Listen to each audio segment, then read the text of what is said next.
understanding of the position. I think there's probably not many places where your head coach is coaching, quarterback fundamentals, and also, having conversation with you about the mindset of the team and the challenges of the team, what the team needs to do to be more successful. I think, being with Coach Cut, I'm in a unique position in where I have access to all of that, and I'm constantly learning from him and hearing his thoughts on all of that, and just a huge kind of growth opportunity for me. And I think I've been able to really grow in my time there. I look forward to continuing to develop.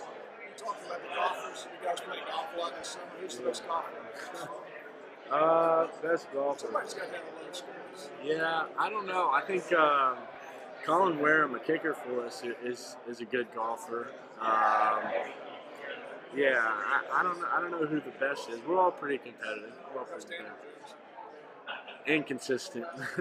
I can't putt. Needs to learn how to putt. But no, I'm all right. It's fun just to be out there, and have fun with it. Last thing about your time, he was asking about your class. Yeah.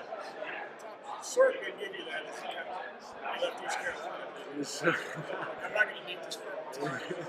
Nah. This was me and Joe picked this one out. Cirque didn't pass down any ties, but he's doing well though. Happy he's doing well. What are some of the biggest nice surprises that you've had, both at Duke football and Nicest surprises. I think I've really enjoyed. Not necessarily a surprise, probably, but I think the culture we have in the locker room, I think, is unique, in that guys come to Duke for a specific reason, and I think they're very similarly minded guys, and that they value football obviously first and foremost, but the opportunity at a great education, they're driven in that aspect too. I think you find yourself around a lot of guys who are ambitious and have that same kind of passion and energy toward a lot of different things, and that makes a fun locker room to be in. You make some special relationships, and I think we're very very tight and very unique in that aspect, I think. Being back here in Charlotte, Coach McNulty is retired.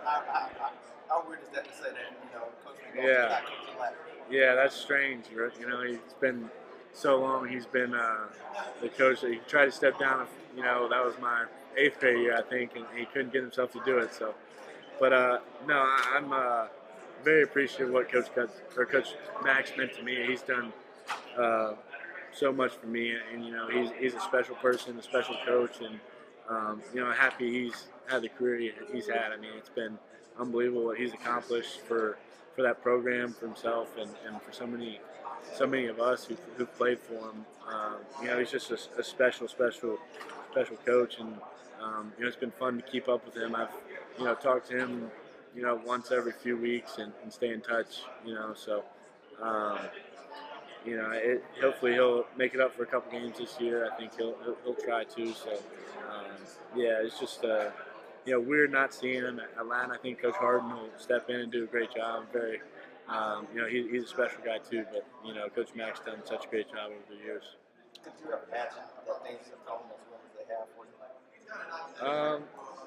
you? Yeah, I mean, I certainly had high expectations for myself. I always have, and I think